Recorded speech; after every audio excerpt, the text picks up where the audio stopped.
But first at 5:30, we are working more details after Whitey Bulger is captured. Here is the latest information. Just a short time ago, Bulger and his girlfriend, Catherine Gregg, were set to face a judge in a federal courtroom in California following last night's arrest. We are learning more from their neighbors in Santa Monica, where they were hiding out in an apartment for more than a decade and used aliases to shield their true identities.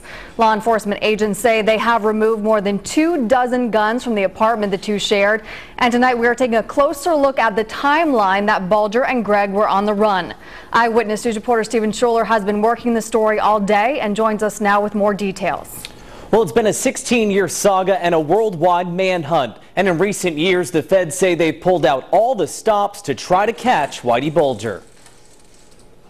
January 1995, notorious mobster James Whitey Bulger disappears on the eve of his indictment for racketeering charges. 2 years later, a black eye for the FBI. A judge forces the agency to admit Bulger was a high-level informant, all while he was allegedly running a ruthless criminal organization from the streets of South Boston. Then in May 2002, John Connolly, an FBI agent and childhood friend of Bulger, is convicted of racketeering for warning Bulger and others of their impending indictments. 2003, Bulger's brother William Bulger testifies before a congressional committee that concludes the handling of Whitey Bulger was one of the greatest failures in the history of federal law enforcement. 2005, 10 years after his disappearance, federal and state law enforcement officials investigate Whitey Bulger leads and lookalikes in at least 19 different countries. 1 year later, authorities release a 26-year-old surveillance video of Bulger, hoping someone recognizes his mannerisms.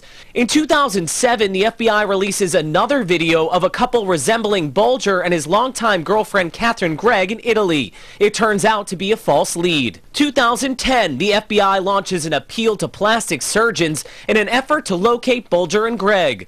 Finally, on Tuesday, the FBI begins airing 30-second TV spots targeting female viewers. The ad, focused on Gregg's personality and habits, leads to the wanted couple at an apartment in Santa Monica, California. Now, for many years, Bulger sat on the most wanted list right next to Osama bin Laden. Before his arrest, the last confirmed sighting of Bulger and Gregg was in London back in 2002. I'm Stephen Schuler, Eyewitness News. Our in-depth coverage following the capture of James Whitey Bulger continues. Bulger grew up in South Boston, in what's considered to be a pretty rough section of town. Tonight, reaction to his arrest is the talk of the town, and many who live there say they were shocked to hear the news.